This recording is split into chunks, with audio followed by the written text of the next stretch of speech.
So last time, the characters went to this place in the frozen north, chasing rumors about a fabled palace, a frozen palace called the Rime Palace. That's R-I-M-E as a reminder. And they encountered large piles of bones in the place where they believed either the palace was going to be or the way of getting to the palace. Now, what they'd heard was there was a legendary ship that was somehow going to take them to the palace. And they eventually found that ship, and we'll talk about that in a moment. But not before saving a markswoman named Editha, who had been attacked by these terrible ape-like creatures that we're calling Snokies. And you rescued her. You had to fight some Snokies. And eventually you managed to uncover this ship, this legendary bone ship called Ardken. And it turns out that the way you operate Ardken, according to a disconnected voice that spoke to you, is you speak a loud and uncomfortable truth about yourself. And we heard some of those things. From Editha, you heard that she kind of sacrificed her husband to save herself from the Snokies, but it worked. And the ship set sail. Setting sail in this context means sort of floating away into the void. And you've been floating in this void, the Gossamer void, a sort of silvery, sort of transdimensional space. You've been floating in it for, it feels like both minutes and months, right? So it's both. It's an unstuck place. The ship was being chased by a sort of astral titan, a sort of horrible creature. You managed to escape that, but in the doing, you managed to call forth some spirits of soldiers who were left behind on the battlefield by one of our characters. That would be Sergeant Bruno Illisic. And those ghosts did their job by chasing away the Titan, but one of those ghosts stayed on the ship, and the last thing we saw was it basically standing there covered in blood as if it just came from the battlefield and condemning Bruno, basically calling Bruno out for being a traitor. So before we continue, did I miss anything in the recap there? I just want to remind that Bruno is no longer a sergeant. Just Bruno Illisic. Ah, yes. Thank you. Yeah, that's right. You had to give that up. And who demoted you? We don't know. Maybe just the cosmos, maybe, or maybe this army did, but we'll figure it out. Good. Thank you for that. Anything else? I don't think so. No. No, I think you hit all the beats that I remember. In that case, I just want to go ahead and go over to a little bit of housekeeping then. If you scroll down to on your character sheet, there's a block that starts with gold and then hunt tokens and then ruin and then conditions and then burdens. I want to just know all those things, mostly for the listener's benefit. And I'll remind you that your characters are retired from play if you don't meet your burdens in gold by the end of this. So let's just start with Zabachu. Zabachu has 1 gold, 2 hunt tokens, 3 ruin, no conditions, and so 3 burdens. Thank you, Zabachu. Bruno has 0 gold, 1 hunt token, 5 ruin, and the condition scarred hand, and 3 burdens. 5 ruin is rough for this early in the game. Your companions might need to figure out a way of trying to help you out a little bit here. Lord Dion Devanos. Lord Dion has 0 gold. Wait, you took that Snoky Paw, right? So doesn't that count as having 1 gold? Oh, I do. Oh, sorry. We need to update my gold. That can stay in the found equipment for now. The gold number is mostly like coinage. Lord Dion has 0 gold, 1 hunt token, 2 ruin, no conditions, and 3 burdens. Fantastic. And Ezio. Ezio has 0 gold, but I do have a wedding ring that I harvested from Editha's husband. I have no hunt tokens, 3 ruin, and 3 burdens. And that's a great reminder for listeners of the podcast. Treasure is tracked separately from the gold. Gold is like the amount of coinage on the character sheet, but you can also have found equipment that you can cash in later for the same gold amount. So some of these characters do have treasures. equal to gold. I'm going to go ahead and reduce my gold by 1 because I think that's what I had that from, actually. Okay. No worries. The reason why you keep them separate in the beginning is in case you want to actually use them as items, right? Yeah. So that makes sense. Fantastic. Bruno, if it's okay with you, I think I'd like to skip ahead past that sort of accusatory scene with that soldier. That soldier's by no means out of the picture yet, but I think I just want to kind of move on from it for now. Yeah. And then maybe he'll show up at some point later. Yeah, absolutely. The set that we're in is called the Gossamer Void, and we sort of role-played a little bit of it earlier, but I didn't really talk about the set details yet. The set goal of the Gossamer Void is this: safely dock the bone ship and enter the palace. You have been traveling through the Gossamer Void, floating through the Gossamer Void for an indeterminate amount of time. And something I think is really interesting about all of this is that I think that you all, during this time, like, frequently just kind of float in and out of each other's consciousness. Like, I don't think that you are always, like, aware of each other necessarily. Like, I think there was a scene with, like, Ezio and Editha, or maybe Lord Dion and Editha, but... It was Lord Dion. Editha was kind of like, you're not even here, and then he wasn't, you know? It was that kind of thing. So it's been a strange journey, but you do eventually see what must be the palace, the Rime Palace. It is an elegant marble, possibly ice edifice that hangs over the void like a collection of stalactites. The gleaming exterior of the palace reflects the light from the stars below and from odd, sort of faintly glowing clouds that float lazily around. But you have to imagine that the towers that they hang down, right, rather than going up. And Ardkin, the bone ship, sort of just knows to circle, right? And it is circling it for a time. You get like a good view all around the palace from a distance. And you see a few things that I'll point out. The first thing that you see is a grand balcony. Maybe the most obvious place to land the ship because it's so big, but it looks like a massive balcony sort of jutting out from the palace's side, and there's a ring of thin, standing slabs of marble sort of around the balcony's edge, like a strange, abstract artwork. As it continues to circle, you'll see a bridge made of horn. There are two towers that are connected by a bridge of tangled antlers, seemingly unguarded, save for a group of blue-gray moths flitting about it. And then the third thing you see, the third option for landing, is what appears to be a wall of lace. There's a place where the marble of the palace's walls gives way to what appears to be like lace. A green-violet glow can be faintly glimpsed through the gaps of the lace, but that wall of lace does lead up to a parapet, so it could perhaps be climbed. So you have kind of three options here: this grand balcony, this bridge of horn, and this wall of lace. I think I just want to pick up with everybody here, maybe just having a scene on the deck of the ship. As we talked about last time, you do have some control over the ship, but yeah, let's just have that scene. So when we talked last about Ezio in particular was the person who realized that they had some control over the ship by moving his hands. And at first Ezio was timid with it, moving only like a pinky or something. By this point now, he is full bore conducting the ship, making grand gestures and running to the fore and aft of the ship. I love it. It's great. What are you doing, Ezio? I'm steering the ship. As I'm running in a circle as we do a slow drift around. The ship, as you pointed out, is doing this basically by its own knowledge, but Ezio thinks that he's in control of this specific motion as we begin circling the palace. As you're running around in a circle, Zabachu is slowly turning, like pivoting in place and watching you. She cocks a dark eyebrow as you're sweating profusely. Well, maybe you should guide us in closer rather than flooding about. We need to figure out where we can get in. There was a bridge, right? There's a balcony, a bridge, and a somewhat perilous, delicate lace wall. What about the bridge?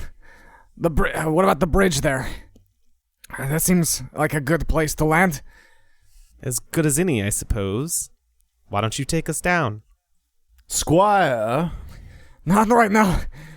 As Ezio is motioning like a puppeteer with a marionette trying to guide the ship down, it is unclear whether or not any of these hand motions are necessary or if it's just him thinking about where we're going and he thinks this is part of it. So what are you choosing, Ezio? The balcony, the bridge, or the wall? The bridge is where I'm trying to go. The bridge made of tangled antlers. I think that's great. I don't need a risk roll here. It's enough for me just to tell you, for you to tell me how you're doing it. I will tell you that as the ship approaches the bridge, that I described there were some sort of blue-gray moths flitting about it. As you get closer, you realize that cloud of moths is much bigger than you originally thought. And indeed, as you get closer, the moths are rising up from the void and from underneath the bridge, and they're landing on Ardkin. And so now Ardkin's bones, its great sort of ribcage structure, is starting to be covered by these like beautiful blue-gray moths. The problem is that the moths are starting to weigh the ship down, and you can feel it kind of like rocking perilously as the moths' weight begins to drag it down. And there's even more of them. They are starting to land on you. As they land on you, you become aware that their wings are razor sharp and there are cuts happening, and the cloud of moths is just getting thicker and thicker. I think I want to go around the table and find out what everyone's thinking about doing, and then maybe we'll figure out die rolls from there. I'll start with Zabachu. Zabachu is, at least for now, unconcerned about the state of the ship. I'm distracted, I think, by these moths. I want to try and capture one. That won't be any trouble at all. There's so many of them. Perfect. That's all, I think. Looking at this, obviously this is not a worldly moth, I assume. No, not of your world, no. Bruno, what about you? Bruno had his heavy coat off, and he was staring at where he felt something should be on the shoulders of his coat. But all there is a like oddly pale patch of the like dark gray fabric around like the more heavily weathered and stained sections, and he's trying to figure out like what was there or what he thinks should have been there. So I think Bruno, being a man of action, is just going to use his coat to beat the moths away from the ship and himself. Yeah, that's good. Lord Dion. When Lord Dion's fine silks begin to become shredded by the wings of these monsters, I will pull forth Heartpiercer, my sword, my blade, my guide, and begin swashing frivolously into the air, attempting to clip the wings of these small vagrants. Indeed. Meanwhile, screaming at my shipwright. I will also tell you that Editha is wildly firing off crossbow bolts at them, which is doing nothing. Ezio, problem. The ship has now been weighed down enough to where it's not going to land on the antler bridge. It is flying directly into the antler bridge. What do you do?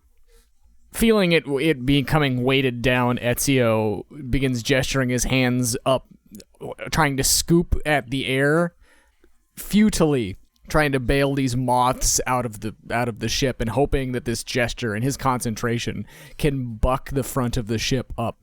I'll take it as a risk roll. I think what you're trying to do is fairly straightforward here. Everybody else, including myself, we get to speak about what we think could happen if you fail the die roll. What could go wrong? Whoever has an idea, speak. This might be kind of obvious, but that your hands get shredded and you can't control the ship anymore? I would say you just crash right into the bridge. It's probably the obvious answer, but you just like shatter it. You could instead careen into a nest of where these moths dwell. Oh, that's pretty good. Oh no, the mother moth. I like that, actually. I may go with that one. It's my choice ultimately, but Zach, any thoughts? The ship does become a part of the bridge. Yeah, I like that too. It's a more poetic version of the one I said, I guess. Yeah. I wouldn't expect less from Lord Dion, to be quite frank. Let's talk about dice. Do you think you have a skill or a piece of equipment that could help you here, Ezio? When I was dancing around the ship, I would have gone with acrobatics. But in this specific case, I'm not so sure. It's not super obvious. No, I don't have any skills that strike me. I'm not making a deal. Security or surprise, no. Yeah, we could just go to Devil's Bargains, I think. So we each get a chance to make an offer, something that will happen no matter what, whether you fail or succeed. If you accept one of them, you get a light die. I really like JD's suggestion. I'm going to make it a Devil's Bargain. No matter what, you encounter the mother moth, the big Dark Souls version of the moths. That's pretty tempting. We're gonna need some spicy suggestions to beat that. I'm going to pull another and steal Ryan's and say that no matter what, your hands get shredded. I love the let's all steal each other's previous suggestions for Devil's Bargains. That's exactly how to play Trophy, though, for real. I have one, but it's a small alteration, I guess. No matter what, your hand gets nicked, and a single drop of blood falls upon the main board of the ship, awakening its heart. Oh, That's pretty cool, too. Bravo. that's cool. Ryan, do you have an offer? I was going to say that like these moths have some sort of pheromone, doesn't seem the right word, but the powdery stuff on the moth's wings, and it causes almost icy petrification of the flesh. Oh no, I don't want to get frozen. The one I think I'm going to go with, I have to go with meeting the mother moth. I'm way too excited. We can start out hot. That's a hot start. So you're going to roll dice. 2 light, correct? It's only 1 light right now because you didn't have a skill or piece of equipment. Oh no! So I'm And not it's going to make you not in my automatically wheelhouse. roll dark yet, though. You can just roll light for now. Just roll 1. That's totally reasonable. That's a 4. 4 is a success with a complication. I think the complication is going to be that you're able to right the ship, you're able to even land it, but the complication is going to be that the entrance into the palace, the only one that you can actually enter, the mother moth is basically going to be hovering over it, like hanging above it. If you're okay with that, then that's good. If not, you can add a dark die and roll again. No, that's pretty much exactly what I wanted, so Very let's good. do that. All right, sounds good to me. Go ahead and give us some scene here. Describe how you safely land in this, and I'll remind you, it's a tangled mass of antlers, basically, that make up this big bridge. Ezio starts trying to bail out the deck of the ship, and he gets a single nick on his finger. But before the blood hits the deck, he pushes the finger into his mouth and tears off a bit of his cloak as it's becoming shredded by the wings of these moths and ties them around his hands and starts just shoveling these moths off the side of the deck, and the deck kind of bucks like a seesaw as we begin making a slow ascent toward the bridge before finally clumsily landing. He pants and looks up, sweating, instinctively grabbing for his handkerchief, his perfumed handkerchief, dabbing at his face. I did it! Oh no! Sees the mother moth hanging over the entrance. Yeah, the mother moth. So let me give you the scene at this point. The bridge connects 2 towers, like I mentioned, these sort of hanging towers. One of the hanging towers, the entrance is on the underside of the bridge, so you would have to go underneath and then to go in. The one that's not on the underside of the bridge, the one you can just walk into, that actually has the giant mother moth with her huge blue wings sort of gently fanning, just kind of hanging above the doorway. At first, you just thought she was part of the structure because of her coloring, but in fact, she started to move. And just to give you a sense of her size, her body is about the size of one of you, but the wings, of course, are like 5 times wider, right? So it's just this big mother moth creature with lots of the little moths sort of flitting about. But you're here. You're on the bridge. The set goal is complete, by the way. You're still in this set, but the set goal is complete. Lord Dion, what do you do? After being rollicked from this ship crashing into this bridge. I get to my feet. Squire, What? you have been demoted. Thank God. You are no longer the shipwright. That was horrid. You didn't listen to any of my advice. I said we should have gone down below, but you wouldn't have it with all of your frilling about. It took all of my concentration just to land it. I'm very sorry, I guess. This will not be forgotten, Squire.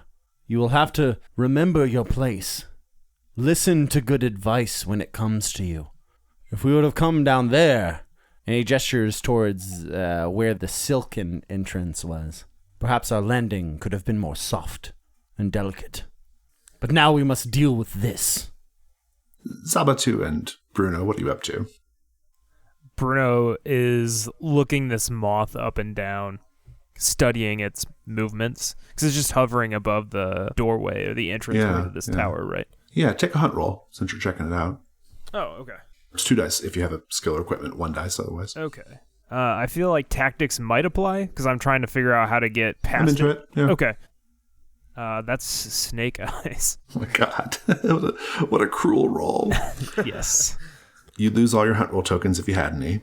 I did. I had 1. It is gone. And you feel a hand on your shoulder. Someone just lightly touching your shoulder from behind. What do you do? Glance over my shoulder, assuming that it's this soldier that I It is. accidentally conjured up. You know him now. You recognize him through his blood-smeared face. His name is Radek. He was lower rank than you.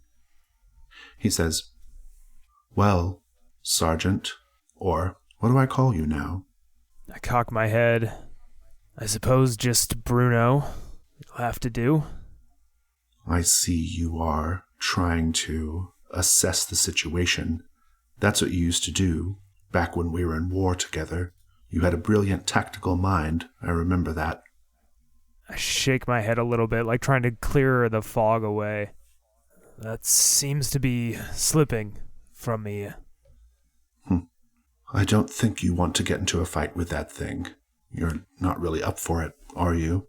I can tell, just by being near you, you've almost lost the will for this fight. That's something of a habit of yours. Does anybody else see him? No. Okay, cool. That's I figured. I don't know. I think that they're not looking, so let's leave it vague for now. Right, cool. He kind of, he's taking a little dig at you, right? Yeah. Bruno pulls like his big heavy winter mittens off and tucks them into his belt. Kind of rolls his shoulders, loosening them up. I think I have 1 or 2 more fights in me. No, you don't. But I'm going to help you. Do you know why? Some quest for poetic justice. I die at a time of your choosing. Huh, that's not bad. But no, I just want to show you that I'm a better man than you. Oof. Oh, that feels. Oh. Give me your knife. Yeah, Bruno pulls out his like big heavy belt knife. He takes the knife and he slices a deep cut on his left pectoral, and blood begins to ooze out. Here, bend down. Drink of me. Out of character, I'll let you heal a ruin. Yeah, I think shaking. It takes a lot to get Bruno shook, I think. This fucking does it. He bends down and laps the blood off of Radek. Zabachu, you just happen to turn around, and you do, in fact, see Bruno drinking blood from the breast of a man you don't recognize. What do you do? Bruno, what do you think you're doing? When a spirit offers you something, you don't just accept it. Radek, he actually kind of puts his hand behind Bruno's head affectionately and says, I don't mean this man any harm, despite the fact he is a cur and a treacherous dog. Accepting a gift from a spirit is accepting chains, shackles. Bruno pulls away, wipes some of the blood off of his face. Everyone wears shackles. Better they're ones of your own choosing than ones somebody else puts on you. Better to be the one holding the chain. Is there a way that I could capture this spirit? Do you have some means of doing that? I don't have a ritual. Spirits and curses to a point are skills of mine, but I wasn't sure how far I would be able to push that. There is a ritual that actually does that. Okay. It's a sort of bottling ritual. I'm open to your idea, though. What do you have in mind? Basically, I'll just increase the stakes dramatically if I let you do it. So. Sure. Yeah, I mean, having a spirit, especially that of a soldier in your pocket, could always be useful. He says, I know what you're thinking, witch, and fear not, I'm not going anywhere. Watch yourself, Bruno, with that thing following you. You don't know what you're dabbling in. He says, I'm going to go now, Sergeant. And he takes out a handkerchief and he wipes the blood from your lips. And then he just smiles and walks back and disappears into the ether. Bruno salutes, fist to chest, just for a moment. Nice. You do get to lower your ruin by 1. Ezio and Lord Dion, you didn't see any of that. What are the two of you doing?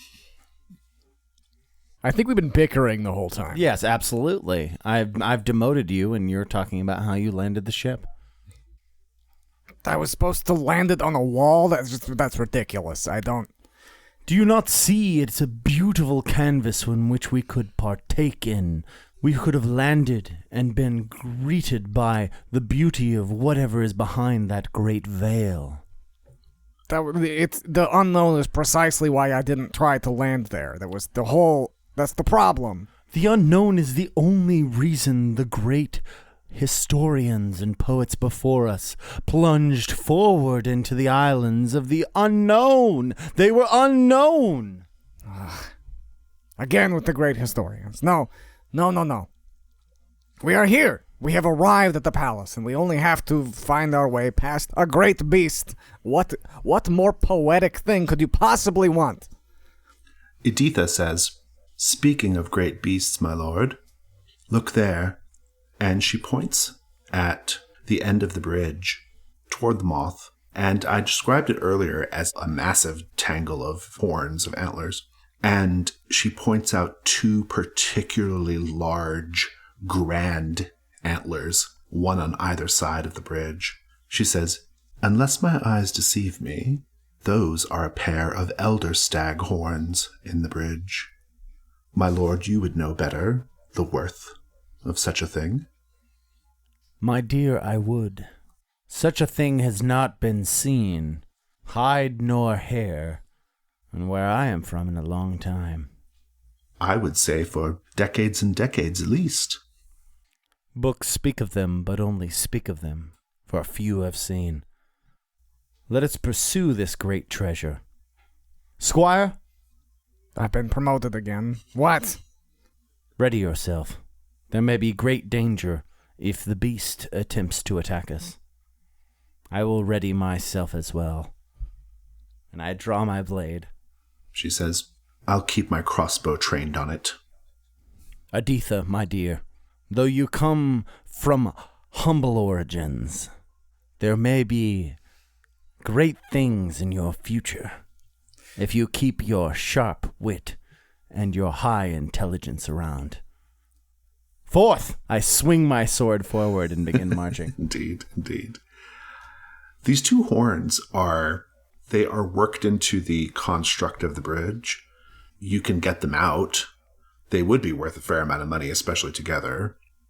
I don't know if this is a safe thing to do. It might require a little bit of puzzling out how to remove them without damaging anything or destabilizing the bridge. Lord Dion, if you were to take point on that, how would you approach the problem? Lord Dion is not a man of thinking. He is a man of action. I'm sorry. What? These 2 great horns come out at either side of the bridge before we would go into the tower. Correct, yeah. I shall go to the backside of this horn and begin shouldering it, attempting to break it off at the base of the root. with my immense strength. After a few futile moments, when that doesn't seem to work, I shall draw on my great knowledge, Heart Piercer. I would like to begin chopping and cutting back and forth at the root of, because I am left-handed, the left antler, attempting to unfasten it from the bridge.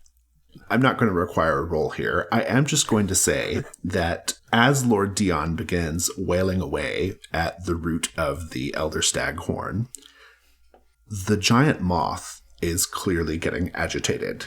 Its wings are starting to flutter apace, and every whack seems to disturb the flurry around her just a little bit. My lord, I'm not so certain that's a good way. Quiet, Squire! I am making progress in the great root of this tree. Ha! Ha! Ha! Ha! And I continue my thrusting. Aditha says, I think, my lord, I think perhaps we should attack this problem with a little bit less gusto right now. Zabachu and Bruno, what do you do? Zabachu's been giving Bruno a stern look after their encounter with the spirit. But then as we hear this whacking and yelling and fluttering of the moth wings, she rolls her eyes. I suppose we need to go and save our Lord Idiot. It appears he's disturbing the creature. Come on, I'm gonna need your strength. Bruno nods, and he draws his sword out under his breath. This is what comes from generations of fool nobles inbreeding with each other. And all it ever does is get soldiers like me killed. Not a bad assessment of the situation, really. The moth takes flight. Oh, no. The beating of its wings are like a sirocco, sort of swirling wind, except it's a cold wind around you. And it's just gliding down toward you all. I will take risk rolls to avoid this if someone has a great idea. Otherwise, the combat is perfectly in order. The thing only has endurance 8. It's not the hardest monster in the world. I was going to try to actually duck beneath the deck of the ship. So get down on the ribs so that I could cross over to the antler bridge easily. I think that's fine. I mean, if you just want to run into the palace, I think that's an option. That's pretty much, yeah, that's the game plan. Yeah. I think that's great. If that's the role, like, let's just get out of here. I think that's fine. You're talking about ways to avoid combat? I'm giving you the option. Otherwise, it's going to be a combat. Yeah. I really want to attempt insanity. You're trying to get the antlers. I don't even think you're trying to fight this thing yet. My plan was to have Zabachu yell at Bruno, just, will you grab him and drag him away? He's going to get himself killed. So this is just an intervention, basically, to get out of there. Yeah, now that the moth is like freed from the doorway, I think that Zabachu is seeing the opening and trying to take it. And hopefully leading her friends. I think that's good. I like it. Zabachu, I'll let you have the roll. And you can maybe take help from Bruno if you need it. What could go wrong, gang? I'll keep it simple. I think you're just going to have to fight the moth. I think that's probably the worst thing that could happen here. Yeah, I don't have any other suggestions. I kind of want to... I mean, I want to fight the moth, but Ezio does not want to fight the moth. Indeed. Any other suggestions for how it could fail? The dust from the moth's wings lands in our mouths and eyes. Probably fine. Yeah, what could go wrong there? Yeah, I was... Jason, your face. That was what I was gonna say. It was... Zabachu, skills or equipment? What do you think? Is this improvisation? Sure, yeah, because it's like because you're kind of acting in a hurry because the moth left. Okay, good, let's go. It's now or never. Yeah, exactly. And I like how you also described like kind of using the horns as cover too, like kind of crawling through the ship. I thought that was pretty good. Okay, Devil's Bargains. I'm gonna hold off. If anybody else has an idea, go ahead and speak. No matter what, Lord Dion's attacks on the antlers crumble part of the bridge, and our path back to the ship is, at the very least, harder, but probably near impossible. That's pretty good. Just make it impossible. Yeah, I'm going to second that. Yeah, I like that one. All right, fine. I was trying to be diplomatic about it. No matter what, Lord Dion's last attack creates a deep fissure within the bridge and the tower itself. And at the end of that fissure, you see a blackness sprout, and the bone turns gray slowly over time. Yeah. Any other offers?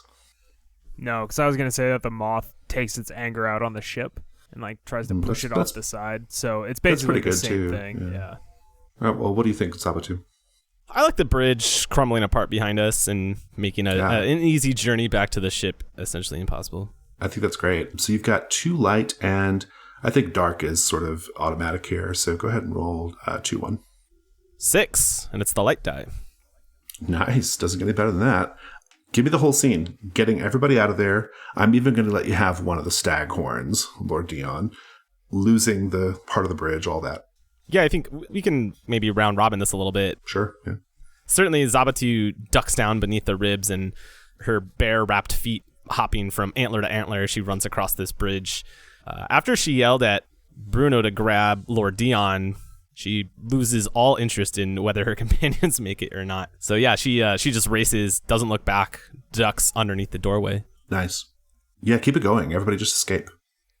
Ezio begins running toward the entrance and looks back and sees Editha begin hobbling with the crutch, trying to keep up, thinking that we'll leave her. And Ezio turns back, and I'm gonna fireman's carry her through the entrance. Bruno, seeing Dion impotently thrusting at this antler with his rapier, swings his sword that's actually designed to cut things and just splinters the antler enough that it comes free, and Nice. it like pushes Lord Dion. He grabs it and gets it, but the weight of it carries him through the doorway. The momentum carries him through. That's good. I like it. Lord Dion, do you have anything to add? Very good. Lord Dion, you can add Elder Staghorn to your found equipment. It's only worth 1 gold by itself, unfortunately. JD, since it was your role, describe how the bridge cracks and it crumbles. What's that about? As Lord Dion and Bruno break this antler piece off and pull it away, both the stress from that sword hit and then the removal of this support antler, the antlers just start to unravel. And as soon as one starts to fall away, other ones kind of fall out of this 3D puzzle. And the whole thing just begins drifting off, I think, kind of just into the Gossamer Void. Yeah. That's great. So you all managed to escape through this large sort of arched entryway into this tower, into the palace, this hanging tower. That leads to a corridor, and that corridor splits off into a series of twisting corridors of fog, lace, and glass. And it's kind of one of those things where, a little bit like the lace of that wall, these corridors are sort of threading in and out of each other. And you occasionally get separated from each other. You maybe don't even mean to, you just do. Then you kind of meet back up. You lose track of Editha a little bit because she goes a little slower than the rest of you, but even she eventually catches back up every time. And all of these corridors lead to one place, a place which is our next set, the Hall of Games. A long hall full of game tables, many of them covered with game pieces that are sort of delicate glass figurines, and the floor is made of alternating squares of white marble and black obsidian. There is, in the center of the room, a great game table at which sits a man who we may talk about later. And then all around this sort of great table, which is a little elevated above the others, there are a bunch of other small game tables. And then beyond all that, on the other side of the hall, there is a grand doorway hung with a sort of gauzy curtain over it. The set goal here is to win masks that get you past the palace's guardians. And so I'm just going to go around the table and find out what you're each interested in doing right now. and we'll kind of take it from there. I'm going to start with Ezio. You mentioned guardians, but there's one person we can see, or are there multiple people around it? There's only one person you can see, one man Okay. at the sort of great central game table. And then beyond the game tables on the other side of the hall, there is like essentially a doorway to go to the next place. I think this is kind of like Scooby-Doo, where we had entered separate corridors and like separated, and now Ezio enters the hall first, alone, confused. Looking around, I assume the tables for games that he's never heard of, and games that he has heard of course. How does the game master... Is he notice me? The man at the central table, yes, he might look up briefly. The table's really high, and he's kind of like... It's kind of his chest and arms are up on the table, like his chin almost rests on the edge of the table, right? And he sort of looks at you briefly, looking up from his pieces, and cocks his head to the side, perhaps assessing whether you're a worthy opponent, and then goes back to what he was doing. Seeing that sidelong, judging glance, Ezio puffs his chest up and spritzes some perfume. Excuse me. He says, Oh, yes. Welcome to the Hall of Games. The Hall of Games? Yes, it is a chamber that is hall-shaped and filled with games.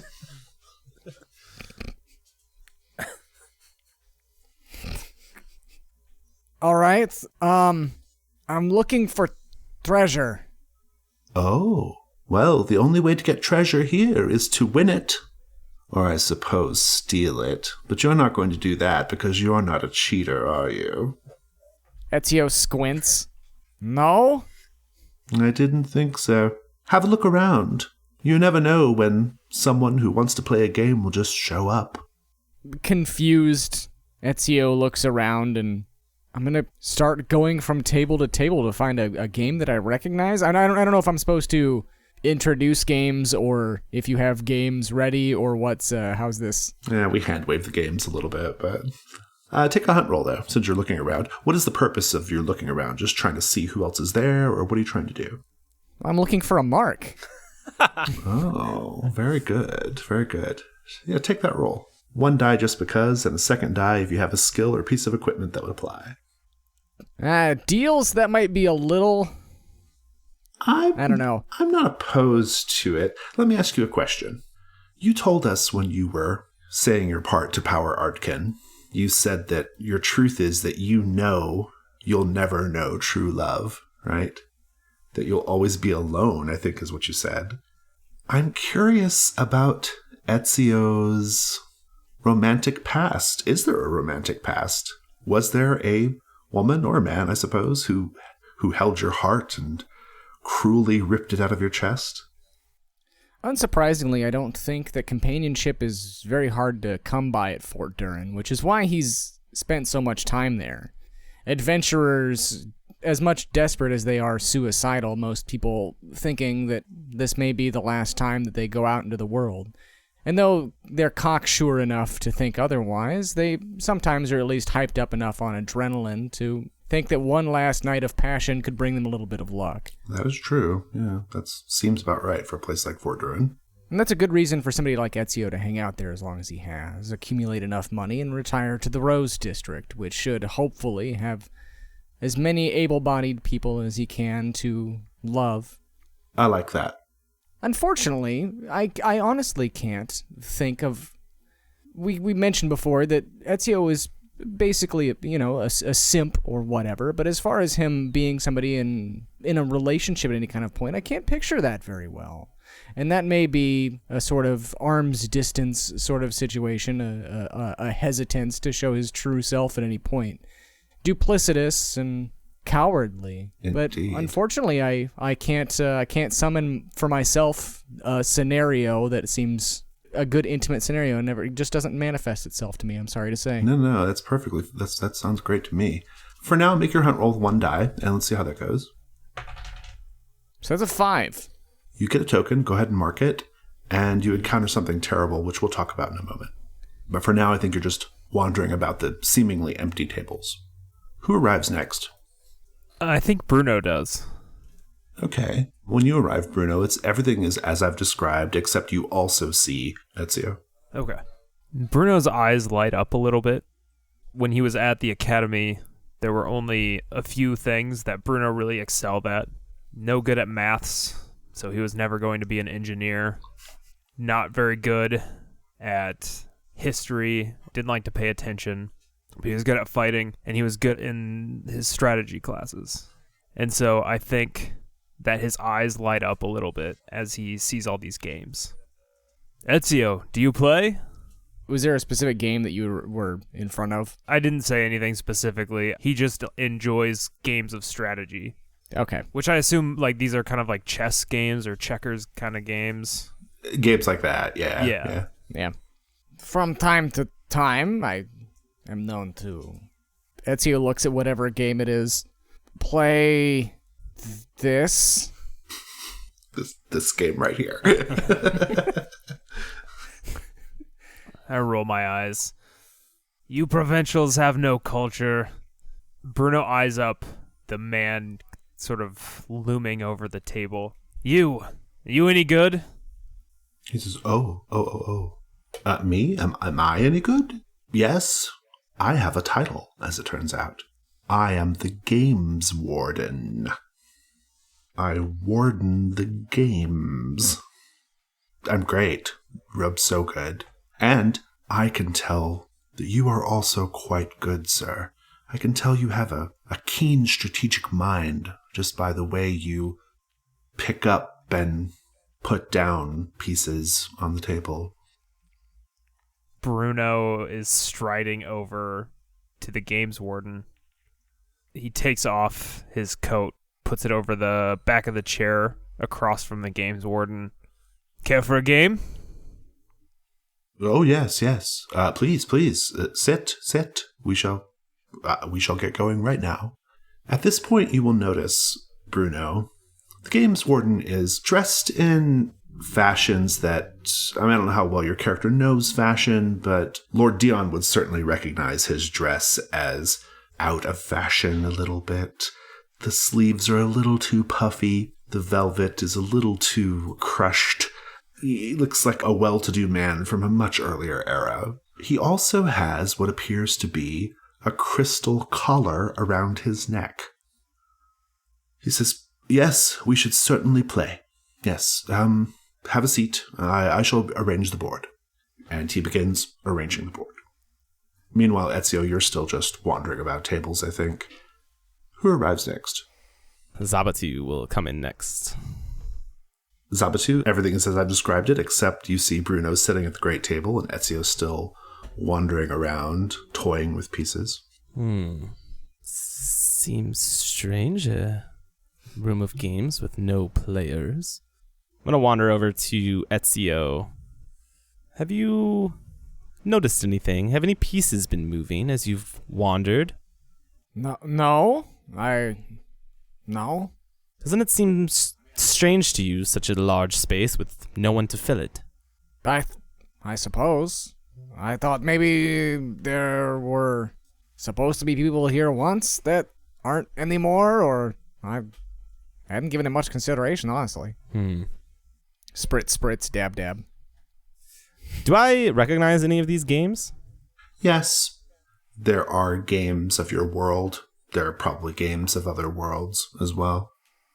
Ezio, do you know how to play rooks? I know the rules, I guess. I'm not good. Never had the patience for games, to be honest. That's surprising. I feel like you would be someone who would want to explore exploit, perhaps, would be better. I had interest in shell games or bets, dead pools. Those are quite popular at Fort Durin, but no, rooks, I could play a little, I suppose. Ezio's trying to make himself appear very small. Trying to run a con. At this point, you will hear a woman's voice over your shoulder, Ezio. She says, I happen to be a very, very good rooks player indeed. Watch me, dear, and I'll show you how it's done. You turn, assuming you turn, Oh, I turn. to see Beatrix Mandrake, diabolist and showwoman extraordinaire. I suppose I should have spent a little bit more time talking about the really only woman who stole my heart. Yes. You set me up for that, and I didn't take it. That's okay. Well, it was a brief flirtation, wasn't it? Oh, I remembered. I just thought you wanted something more substantive, and perhaps I should have just gone with the direct thing. No, I just thought of it. Beatrix Mandrake, diabolist and showwoman extraordinaire, the woman who saved your bacon back at Hester's Mill by giving you the secret words that allowed you to see the demon Malfast. Your other companions didn't fare quite as well as you did, Ezio, but she's here. She is an older woman. She's probably got 10, 15, 20 years on you, if I'm being honest. And she's wearing her heavy, sort of like velvet robes embroidered with stars and moons and other sigils, flaming red hair, pale white skin. She sits down at the table and she pulls a chair next to her and she says, "Sit." Oh, the chair nearly topples over as Ezio scrambles for it. "Now," and she looks across at you, Zabachu. "I hear you're a good Rooks player." Zabatu's eyes darken. Why is that? I know you. She gives you a sly smile and says, "I think I just have one of those faces." No, I've read your texts. "Oh, you've read my work?" Zabatu sits down, more enthusiastically now. "Well, of course, I'm not surprised you've read my work. I mean, some of the most formative studies in diabolism were done by me. And, well, I don't want to toot my own horn, but I have traveled to all 9 circles of hell. Yes, all 9. It's been a while since you've kept up on current discourse then, isn't it? Yes. As I say this, I make a move. Oh, I like your style. Ms. How shall I call you? I am Zabatu. Oh, the name doesn't ring a bell at all, actually. Zabatu makes her smirks, move. unbothered by this, I think. Yes. Conspicuously unbothered, I'm sure, as she makes her move. Lord Dion, I think it's your time to arrive. I flutter through the beautiful gossamer openings of this area. I am sewing fervently with my sewing kit, attempting to repair my beautiful garb that has been shredded by these moths. Everything is as we've described it so far, Lord Dion. I begin by walking over to the table where these two are playing. Bruno and the game warden, or Beatrix and the others? We will begin with Beatrix and the others. Well, look at you. What a fine coat that must have been at one point. Madam, please. You have begun with the riverside opening. That seems a little childish. Are you trying to lure them into a trap? Oh, I'm not the type that lures people into traps. Damn. Let's make it fair. Here, let's play doubles. I'm sorry, you would want to play doubles with me? Well, you could be the partner of... I'm sorry, what was it again, dear? Have a seat, Lord Dion. I am far too uneducated for this. I apologize. I grab Zabatu by the shoulder. Be careful of Flash. Cutting across is something they like to do to put you in a bad position. Anyways, dear, I must get a drink. And I flourish forward. You've been here a while. Where are the drinks in this area? You say that to Beatrix or the games warden? To Beatrix. She says, "Oh, I've only just arrived, dear. I'm actually not really here, if I'm being perfectly honest." Madam, none of us are perfectly here.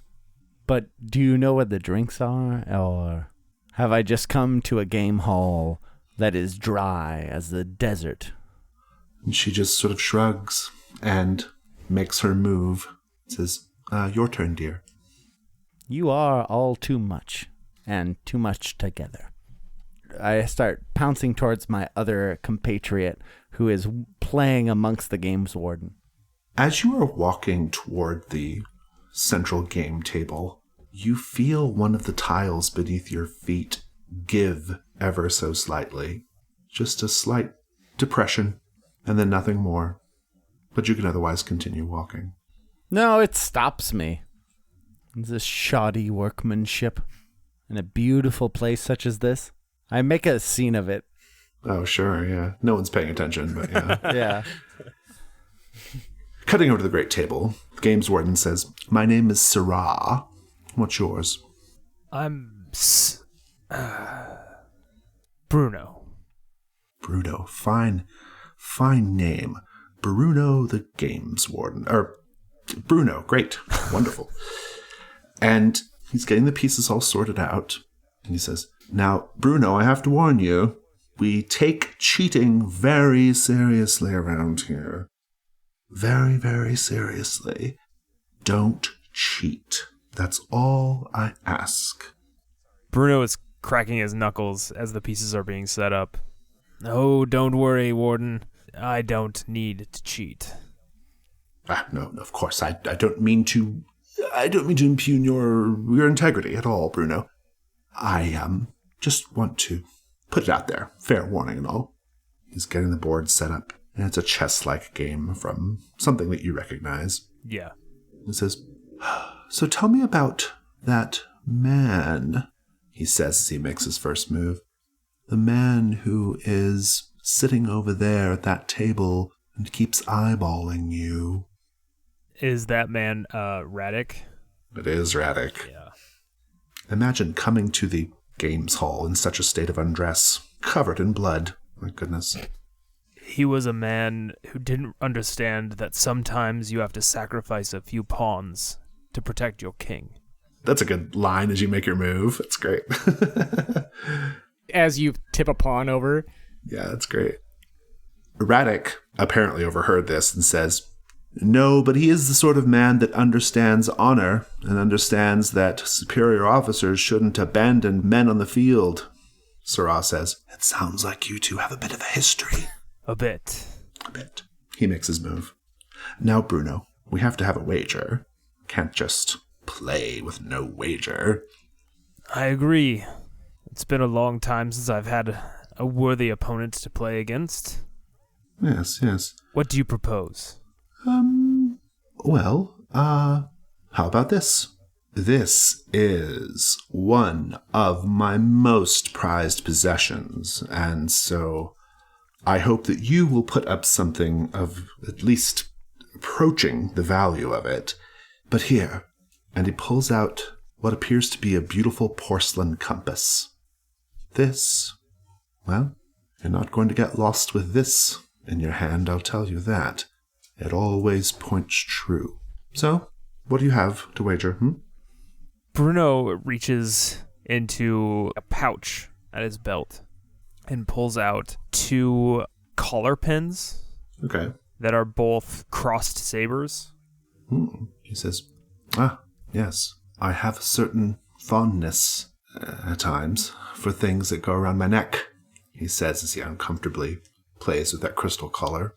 That's a fine first wager, and he makes his move, cutting back over to the other table. So the game is still just Zabachu, Beatrix, and Ezio looking on, correct? Yes. And she says, I wasn't lying just then. I'm not really here. I'm currently in a meditative state, and I have attuned to this place. I attune to places in the Gossamer Void from time to time, and, well, I saw my friend here, and I just had to follow. Well, attunement, certainly. Of course, that's leaning into your tricks as a show woman, not your true diabolist nature. Well, no matter, Ezio, how do you two know each other? We're in love. Oh, that. Well, he is a very, very charming young man, to be sure. But love, my dear, your name is Ezio, my dear Ezio. Save your heart for another. But you saved me. Yes, I did. That's true. It's the least I could do since I brought the creature into that world to begin with. If it's not love, then how did you find me here? Ezio, big puppy dog eyes. I imagine. And she goes, oh, don't ever stop being you. You. And you, to you, Zabachu, do you possess the ability to project your consciousness across the silvery void? Not quite the field I was interested in pursuing. Apparently, neither were games. And she makes a very strong move against you. Captures a couple pieces. But I have dabbled in the literature. Oh. You haven't read Tevgu's refutation of your ninth paradigm hypothesis, have you? Oh, I read it, and let me tell you, there were, well, let's just say there was some certain inconsistencies, a particularly pungent lack of rigor in his writing and in his research. I don't really want to talk about it. Oh, so you didn't find the fact that he found your incantations of protection to be lacking? You don't think it has any merit? And I'm going to start pushing on a different front, letting this one collapse. Indeed, indeed. Cut back over to our dear Lord Dion. You said you're heading over to the great table, right? Yes. Sarah looks down from the table and sees you and says, oh, we have an audience now, Bruno.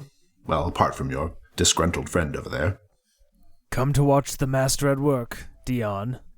Yes, he seems to be doing a very good job against you. Ah, touché, touché.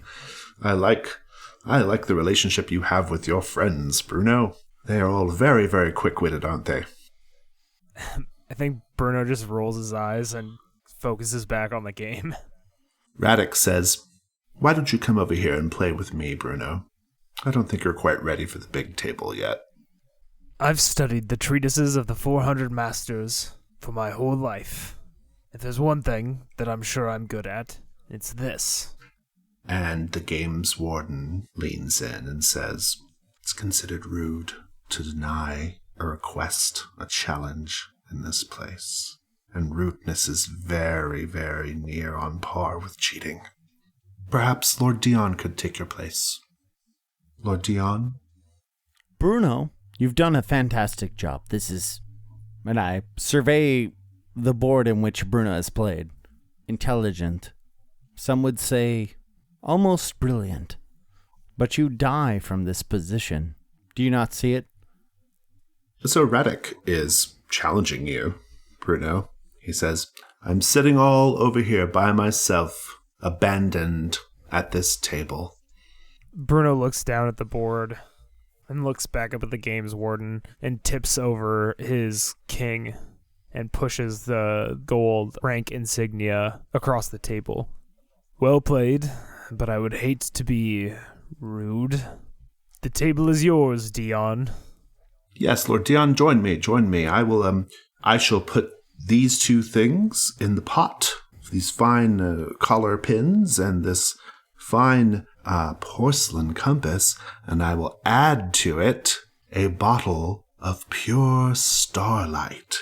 And he pulls out a bottle that indeed is glowing with light. He sets it down. Now, what might you have, Lord Dion, that could match this fantastic wager? You will have to forgive me. I have this hand with which I could throw into the pot. But your pot is so full and overflowing. What did you say your name was? I am Sarah, the games warden. Indeed, Sarah. Sarah. Indeed, Sarah. I would offer my soul, I suppose, to fill out the end of this pot. Your soul?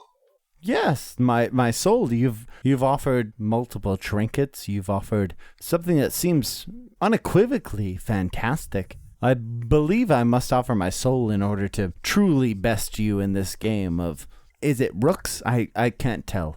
Yes? I shall agree to your offer, Lord Dion. Yes. And he begins to, move the crystal collar around a little bit, around his neck.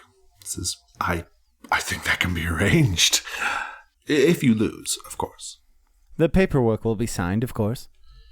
Lord Dion, the games warden.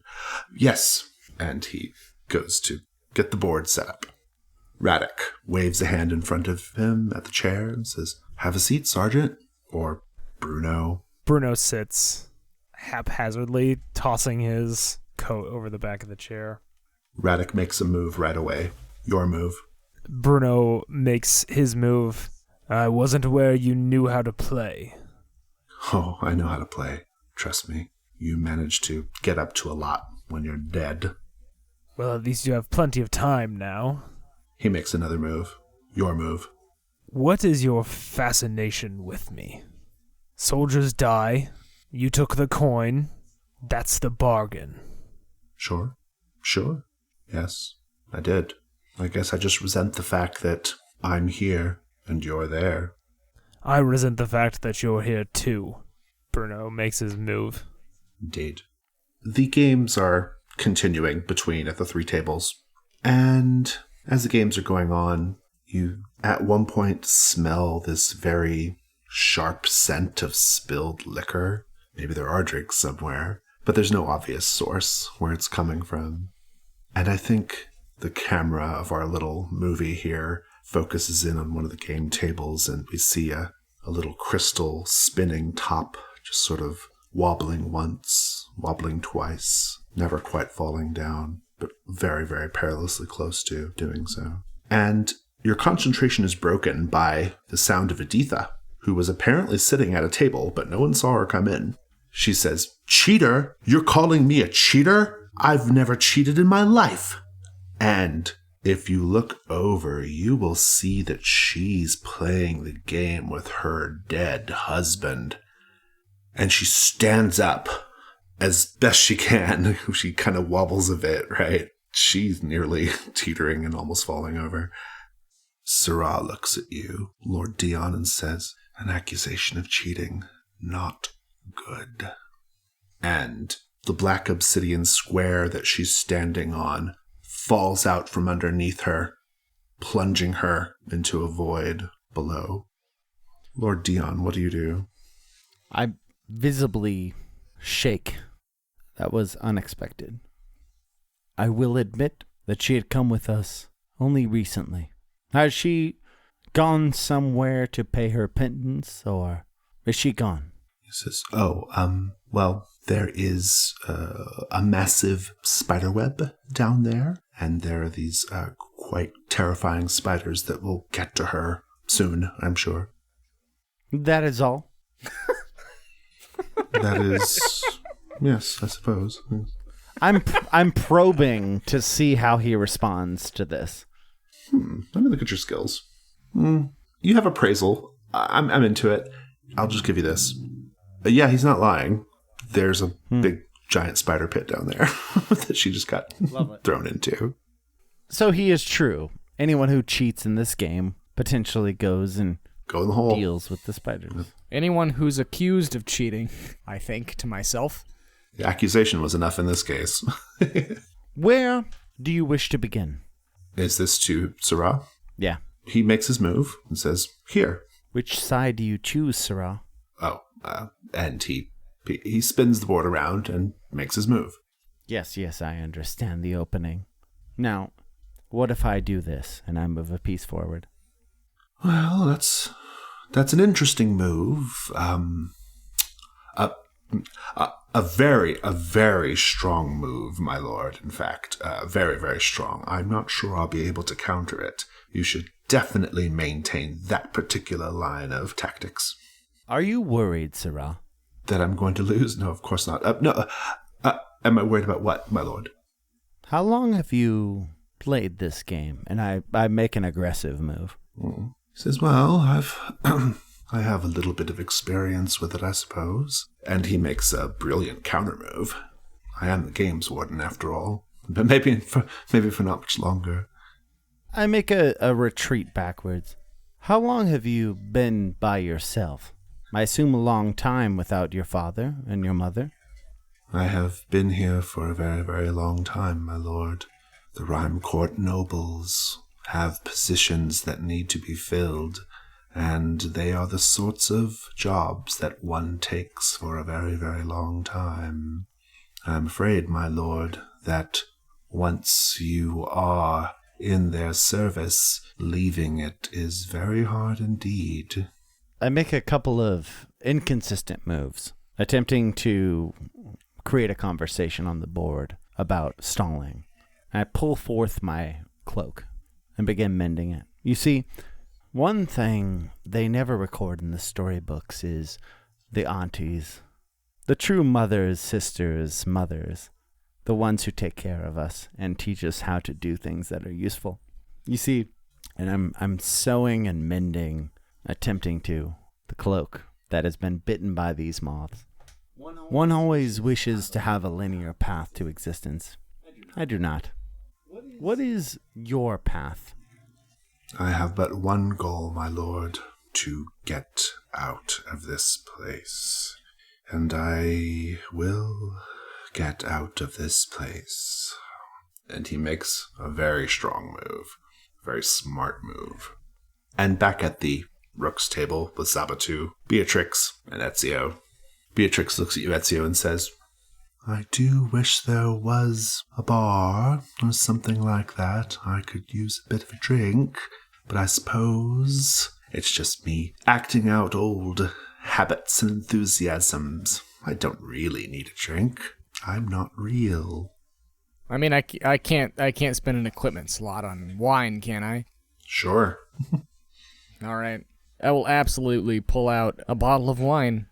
It's not great or even good, but it's wine. Yes. Well. And she takes it and she says, let's have a toast. Yes, of course. Zabachu, some wine for you? I'm not going to turn down the offer. A toast. A toast to my romping victory. To, like, side-eye at Zabachu, a little concerned. To your romping victory. Oh, there we go. That's two for to my romping victory. Zaba. And she makes her move. Well, I'm not one to stand in the way of democracy. And I lift my glass, and as we clink, my eyes linger over at Ezio. Take a sip. Ezio meets your gaze and kind of shrugs. Well then, let's see here. I begin defending, moving some pieces back into a more defensive posture, letting her come forward a little ways. Radek is playing really sloppy, Bruno. Aggressive, sloppy. Might not even know the rules of the game, if I'm being honest. He's just really going for it. He says, here we are. And I think I've got you on the ropes. That was always your problem, Radek.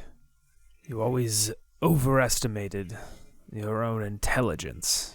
And then I think Bruno makes a move that sort of cuts his field in half.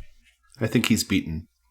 He takes out a mask from under the table and says, here, you've won, fair and square. You're going to need this. I told you I was here to help you, right, Sergeant? If you're here to help, can you tell me, and Bruno nods to the game warden, is that a human man standing there? What passes for human in his world, I suppose. Remind me, did we explicitly know or think that this was a place of the Fae? Yeah, that was part of the legend, yeah. Okay. So iron, all that, gonna be any use here? Oh, there's some of that sort here, too. I've seen them. Bruno takes the mask. Well played, Radek. Well played, Sergeant. I'll see you around. And he disappears. Beatrix is ready to make her move, Zabachu. And she's not so easy to beat, unfortunately. If you want to try to beat her, it's a risk roll. If not, you can let her win. I'm going to let her win. Okay. She makes her move, and she's like, little celebratory clap. Oh, my winnings. And she pulls out this mask. I have no need for it, I'm afraid. This is my last stop at the palace. But perhaps for you, my dear, and she's passing over the mask to you, Ezio, as if she had just won this for you, like a stuffed animal at the carnival. Ezio, hands under chin, accepts it with glee. Oh my, that's wonderful. Thank you so much. And he pushes it up to his face. And does it depict anything in particular? We're going to talk about the masks in a minute. He dances around with it. Indeed. Back at the great table, Sirrah says, "Now, my lord, I don't think your soul is going to be quite good enough. I need a wager that is even more grand than that, but I am willing to make my side of the wager very, very high indeed. This is a big, big pot. What say you, my lord?" My soul is not enough, you say? Oh, no, yours is not enough. No. I don't need your soul. I need your body. I need your neck. I need your neck for 1,000 years. Or until you're able to beat someone and pass the collar along to them. I'm willing to wager this. But we are in the midst of this game, yes? Oh, yeah. I wish to institute a situation. The queen would like to pull out. Bruno, What? you will have to finish this game. It is boring to me. I've almost finished sewing up my garment, and this player wishes to have my soul and my neck on the line. So go on, beat him. Just to be clear, it's your soul and your neck on the line. You are correct, Bruno. Yes, it is my soul and my neck on the line. To be clear, I don't want your soul. No need for it. Sure, Bruno. Bruno looks at the state of the table. Lord Dion's losing badly. Yeah. I have set you up perfectly for a victory. Bruno shakes his head and gestures for you to stand up. It's your neck, my lord. It is indeed. And I walk away, continuing to sew my garment. Well, it's a risk roll to beat him, Bruno. All right. What could go wrong, gang? Well, Lord Dion becomes the games warden. That is a thing. Yeah, that's probably the ultimate bad result. I'm open to other suggestions, though. Bruno makes a mistake, and the games warden believes it's cheating. A misplaced piece, perhaps. Indeed. Let's talk about your dice. So you said you do have a tactics skill? I do, yeah. I'll take that for your first light die. What about Devil's Bargains? I'll make the offer. You win, but you do get accused of cheating. No matter what, Bruno's hand that he controls the pieces with, and his fingers that extend into them, go numb, and he never feels anything with them again. No matter what, you have to give up more pieces than you had hoped. And now every time you sit down for a game, the memories of your lost compatriots will haunt your dreams that night. Intriguing. But also, you start with less pieces. Whenever you would play a game, You find yourself with less pieces than your opponent. I like that one. Basically ruins this thing that I have Yeah. left that I enjoy doing. Yeah, I think we're right as a condition. Maybe a condition you can't shake. Yeah, that's good. Nathan, any offers? No, I don't have anything that I like. So do you want to go with that one then, Ryan? Yeah, the condition that I can't shake. Yeah, you always start a game with fewer pieces. Yeah. Mm-hmm. It's very poetic. I don't think you're risking your dark die or your mind or body yet, so no dark die needed. Just do 2, risk 2 for now. There we go. That's a miss. That's 3 light. Yep. You can add a dark die and reroll if you wish. Yes, I will do that. Yeah. Woof. Another 3 high, which is a miss. But your dark die is not highest. You can add another dark die if you wish and try again. Do it. Do it. Do it. Do it. Do it. Do it. Do it. Do it. Yeah, okay, I'll listen to the choir on this one. yeah. 2 light, 2 dark. Hey, there Oh you go. no. Your ruin goes up, but you got a full success though, so that's good. Yeah, so that puts you back up at ruin 5, I think. It does indeed. But you win. Describe your amazing win against Sirrah. The thing with studying the masters, Sirrah, is that no one ever expects something new. And he doesn't use like one of the pattern strategies or counters. He just like one move in kind of an unexpected way captures his king or however manages to win. Sirrah clenches his fists and bites down hard on his teeth. And he says, I was so close. I was so close to getting out of here. And you didn't even have to cheat. You even had this buffoon make half your moves before you started. Take your winnings. And he passes along the collar pins, the porcelain compass, the bottled starlight. You can add all that stuff to your gear.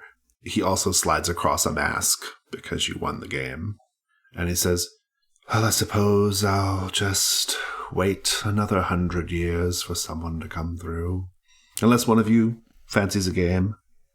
Also, at this point, Editha's husband is limping over to you all. He has a mask in his hand. He says, I won this by default, but I don't really need it. I'm not going any further than this. It was enough to send her plunging to her doom for what she did to me. He looks like he's shredded. I mean, his clothes, you can see his wounds. His feet are not there. He's walking on stumps, bloody stumps. He actually has them tied by a rope and slung over his shoulder like tennis shoes. And he just holds the mask out. Zabachu, you're the only one who doesn't have one. She looks over at it, and then back over at Beatrix and Ezio. Well, I suppose at least I should congratulate you on your game. Well done. And I hold out my hand for Beatrix. She says, yes, thank you. That's very sportsmanlike of you, Miss Zabachu. I would like to unravel her spell as she takes my hand. Oh, meaning what? I would like to sever her tie to her physical body and trap her spirit here.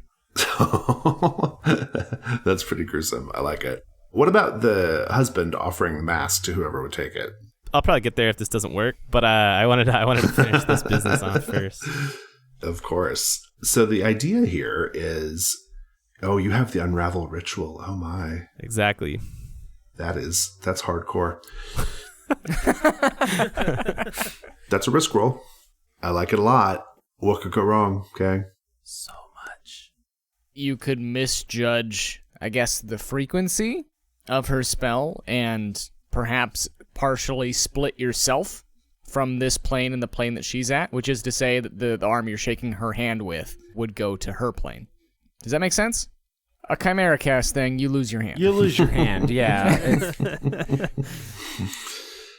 I think maybe the ritual goes really horrible and you obliterate her. Well, I don't like that. Don't do that. Just eradicate her projected consciousness, and maybe this drives a wedge between you and Ezio and your friendship. It would. Any other thoughts on failure? Yeah. When you unbind her soul, it needs to find a new thing or a new body to anchor to, and it picks yours. Oh, yeah, that's pretty good. She kind of counter possesses you or something. Yeah, that's pretty good. Or she's just attached to you in some way. Okay, so dice. Let's talk about that first light die. You have curses, you have spirits, you have, I think those were both, spirits especially is probably pretty good. I was actually going to lean into disputation, since I've read her academic works. Oh, yeah, that's really good. Yeah, that's great. So you got your one light die.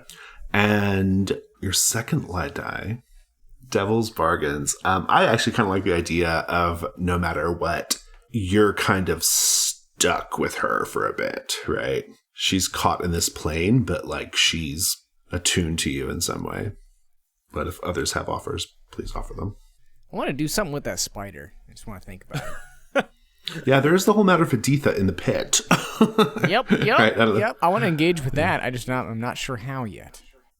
You're marked as a former cheat. Yeah, I think it's inked in you. You've been a cheat.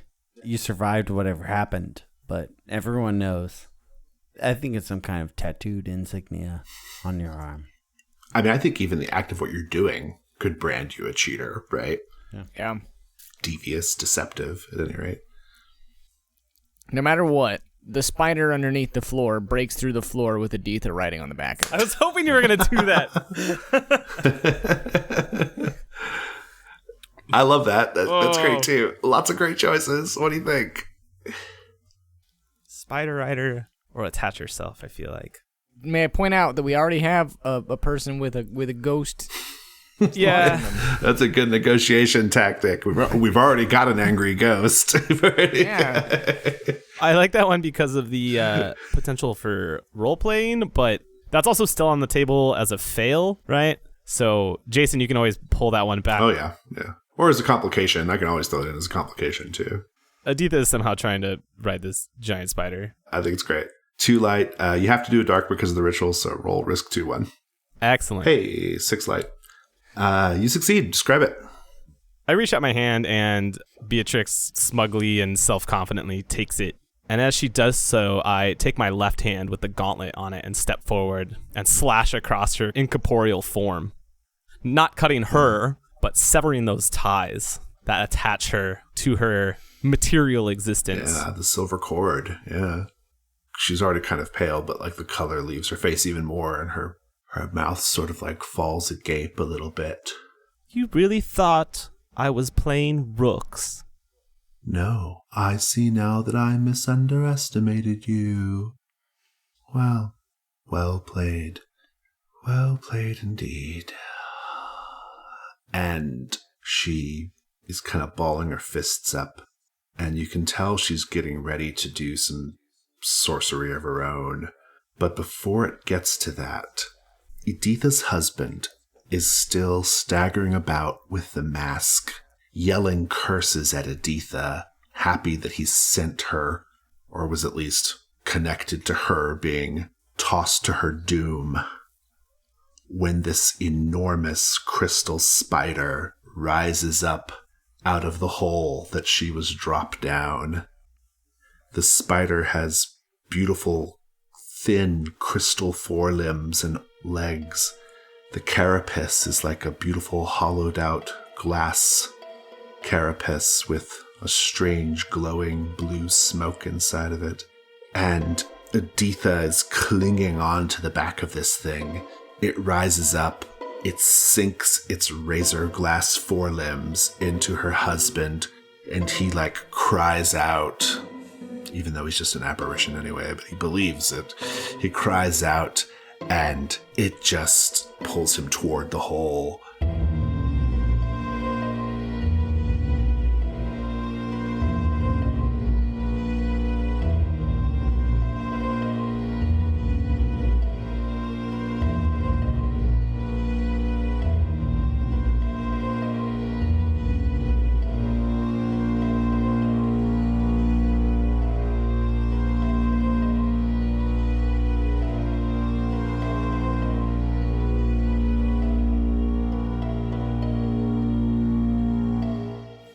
Oh no, I don't want to get frozen.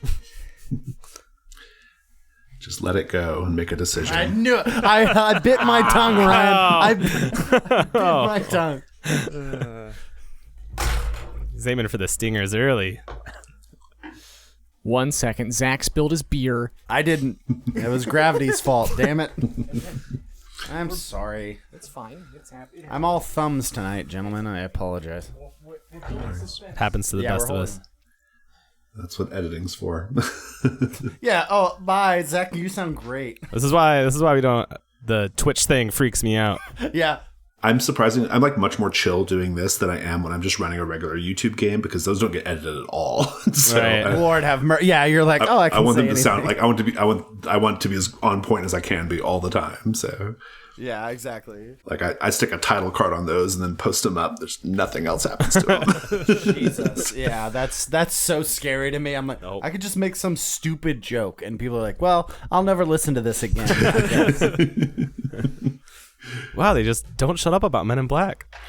Wow. That's really what I'm cow. worried about. Yeah, they're gonna be like, wow, guys, the Men in Black jokes and or references are very high. We're gonna find out that I've only seen like 2 movies. 2 movies and Jackie Chan adventures. Jesus Christ. Yes. Don't get me started. I know. Yeah. Our diatribe count is up to like 14. All right. All right.